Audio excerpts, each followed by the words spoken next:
What's your most memorable experience with a prostitute or stripper? I was at a strip club and this stripper flipped upside down. Had me put $1 on her PSSY. And then queefed it up into the air. I was quite impressed. Another stripper at that same club put $1 in her mouth and it grossed me out so much. I was like, I got those bills from here. They've probably been queefed all over. You're a human being. Don't put money in your mouth. Went to a strip club in Memphis with a bunch of my fraternity brothers in college in the early 90s. Cute little stripper comes over. I buy her a drink. And we chat. She asks me if I want a private dance. And I say sure. It was one for the books. She's moaning in my ear. Blowing on my dick through my pants. The whole nine. She starts unbuttoning my shirt at one point. Under it, I'm wearing a t-shirt from the boarding school where I went to high school. She sees it. And says, "Oh. Did you go to? Do you know Ward?" And I did. She spent the rest of the song talking about him. FCKU. Ward. I was in Jamaica. My friends and I had rented motorcycles for a few days.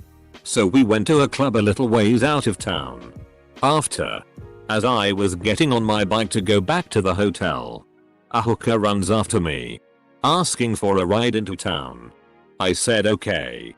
After she got on the bike behind me, it became evident she wanted a ride. I declined politely and she proceeded to get off the bike, asked me when I was leaving Jamaica.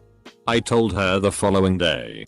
She then proceeded to suddenly turn into an official representative of the Jamaican Tourist Council. She thanked me profusely for visiting Jamaica. Told me that she hoped that I had a wonderful time and would come back again and tell all my friends what a wonderful time I had. I assured her that I had a great time and would tell everyone. With that she headed back to the club. Satisfied.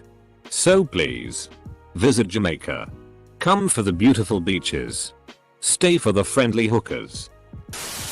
I teach college in a mid-sized city. A group of friends took me to a strip club for my bachelor party. Walked in. Got a drink. Sat down up front next to stage.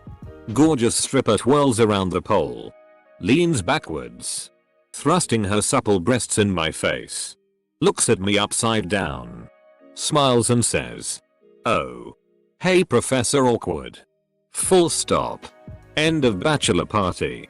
Until I saw your username I actually thought the stripper called you Professor Awkward." At a strip club in Okinawa I watched an older, clearly more experienced performer dazzle the crowd with her zen-like control of her vagina. Using her lady parts alone she blew out a match, picked up a 4-inch tall stack of pennies, then carefully deposited same on a saucer a few feet away, loaded up a ping pong ball and popped it across the room. The denouement of her show involved a banana, which she inserted, then slowly squeezed back out while chopping it into nice breakfast cereal sized pieces which were distributed and consumed by the idiotic Marines sitting in front of us. Was with a hooker in Amsterdam. There is a knock on the door. She gets out of the bed, opens the door and talk a bit. Comes back with a bag. Oh, that was just my father bringing me my dinner. I thought a bit about what I was doing with my life and decided to stop seeing hookers. A friend of mine went with a hooker. He started crying because serious reasons. She listened to his story. Tried to help him. She gave him a BJ. A night he will never forget and his full money back. She said, "I'm not a therapist. I don't charge for being there for another human in need." I gotta say, I have huge respect for her. The hooker with a heart of gold handing out free BJs. This is a touching story. When I made a comment to my buddy about how Dave Ramsey wouldn't like it if I made a trip to the ATM, she started talking about Financial Peace University and how she puts her stripper money in an envelope system for budgeting. Good on ya, Rose. Shine on you, responsible crazy diamond. At a Bucks night, I was playing pool with one of the strippers and I asked her if she enjoyed her job. She looked around to make sure other staff weren't within earshot before saying no. I asked her if she had any transferable skills and she said no. But I pointed out she was likable, attractive and well spoken. None of which should be undervalued. We spoke about 30 minutes about what she wanted to do and how she could get there. I can't remember what job she wanted, but she seemed keen on the idea of being a secretary. I told her about 2 training companies I'd worked for that did great occupational training, and she seemed to be genuinely interested. I gave her their numbers. I hope she called them, because she looked so sad as she was dancing on stage after we'd spoken. Not all strippers are sad, but she was. Captain Save-A-Ho right here. She said I reminded her of her son, so I got a few extra dances for free. I smell incest. Me at 15, bear with me, was skateboarding past the Port Authority in Nick in the early 90s. The sheriff of New York County is out towing cars. The sheriff doesn't tow cars for being illegally parked. They tow them to seize and auction. Well, my anti-establishment self lets out a loud BOOOO as I skate by. Clearly heard by everybody on the block. A hooker crossing the street pinched my butt and winked at me at the act of defiance against law enforcement. Makes me smile to this day when I remember it. Why were you skating through New York with a bear? Playing D&D with 2 strippers over the course of a year, and others. It was oddly one of the best campaigns I ever played. I used to go to the strippers fairly often as my wife, then GF, had a friend who was a dancer. This, as well as being another woman, brought me into the wonderful world where the strippers would come and hang out at our table, and instead of trying to get us to buy private dances would instead just gossip and hang out with us. They'd share stories about the regulars and what drama was going on at the time. It was pretty excellent. Lit a stripper on fire once. About 10 years ago, me and my cousin are in the pretty shady club south of Madison. you.I. We're 2 of maybe 5 people this place, not including the dancers, so the ratio wasn't horrible. I sit down at the rail. Out came a new girl. Sees me cause I'm the only one on the rail. Wiggles over towards me and in a flash did this flip, twist, cartwheel onto my lap. It's important to note at this time that as I was walking to the rail I was lighting up a new cigarette. Just as I realized what was happening, I noticed my cig was gone. Big hair coated in hairspray and perfume make great kindling. A stripper in NOLA put my glasses in her coat. They were a bit foggy when I got them back. Friend's bachelor party. Buddy and I went together. He was wearing a baseball cap. Stripper took it and rubbed it on her lady parts. When we returned to the room later that night, as soon as we walked in, my girlfriend popped up and said, "What smells like fish?" We collapsed laughing for quite some time. I had a stripper do that thing where they put their head between your legs and flip up with their PSSY in your face during a lap dance.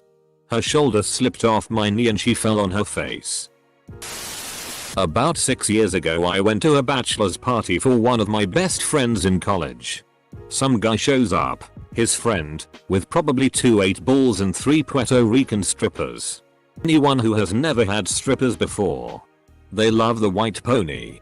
After hours of that and drinking, we play a game where they sat naked on the floor and we had a putter with a golf ball about 15 feet away.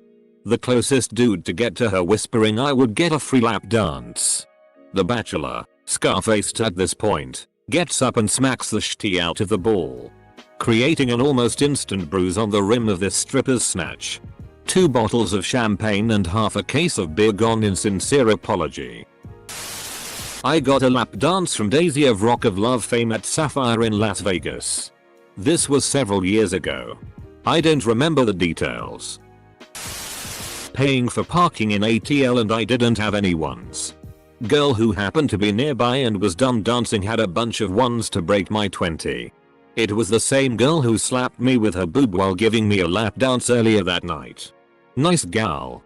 Stripper, breaking up with her and then taking my car to the body shop to have the dents and key scratches taken out. We talked about Primus and Le Claypool while she reached up my shorts and jerked me off. Best lap dance ever. Well, it was very unexpected. And years ago while on a vacation, I was in Hawaii for a friend's wedding. pretty much every evening we'd all head out for a nice dinner. Then drinks until closing. One particular night I was a bit tipsy and walking back to my hotel alone. This gorgeous blonde woman with huge boobs was walking towards me on the sidewalk. She was dressed kinda sltty, but not obvious that she was a hooker. I smiled as I was passing her. She smiled back. Then she stopped. She told me that I looked a bit lonely and needed a friend. I joked that I didn't think I could afford to be her friend. She cut to the chase and asked me what I had in my wallet. I said $80. She said, "Let's go be friends." 10 minutes later I was banging the hottest woman I'd had sex with before. And it was damn good. I couldn't believe I did it. I had no intention of ever paying for sex. But it was pretty damn fun. 3 in the afternoon, third-rate topless bar in Lower Manhattan. I am the only customer in the place. She is the dancer and the barmaid, not bothering to get dressed much when she was behind the bar. We got to talking, somehow, about my drinking. This was a very extended liquid lunch hour after all, and I was probably too drunk to go back to work. She says, "Would you like to come to an AA meeting with me tomorrow evening?" How could I say no? I went, and after some false starts got sober 28 years ago. At my last apartment I had a neighbor named Bob. Bob was in his mid-40s. Ugly. Stupid. Worthless and ugly. Really ugly. And stupid. There was really nothing redeeming about him. He couldn't even hold a job. His rich father just gave him money each month and that's how he lived. Anyway. Late one night my wife and I are sitting on our porch. We see a beautiful woman walking towards Bob's apartment. She is gorgeous. We can't figure out why she would be going over there. It hits me. She's got to be an escort. So we decide to hang around outside and see if she stays for the typical time of a working girl. 30 or 60 minutes. Sure enough, 29 minutes later she walks out. As she walked by we smiled and said, "Have a nice evening." She responded with a look of disgust and "I have made a poor decision" kind of face and walked back to her car. Next door neighbor was a stripper. She and I became wonderful friends. She was profoundly kind with a wicked sense of humor. She had a daughter who had been adopted in an open adoption. She got to stay in touch. But her heart never healed. She was like an aunt to my son when he was a baby. She came over. We would watch Disney movies. Drink iced tea. Eat popcorn. We made cookies together and shared recipes. She even traveled over 100 miles to my hometown to come to my son's first birthday party. She moved away. We lost touch and I still think about her. Although we didn't know each other long. She was one of the best friends I ever had. It was one of those rare moments of really connecting with someone. I hope she's doing well for herself. Melissa. I miss you. My wife is large-breasted. The one and only time we went to the strip club together I saw more of her breasts than any of the strippers. The strippers kept pulling them out to play with them. My wife didn't mind until a stripper went for my zipper shouting, "You showed yours. Now let's see his." Edit. We did go on to get a lap dance together. After we went home and had the best sex we'd ever had together. I need to be friends with more people who don't view simply having sex with a prostitute as a memorable experience. So there I was. Knee deep in 7 hookers. Anyway. How was your day?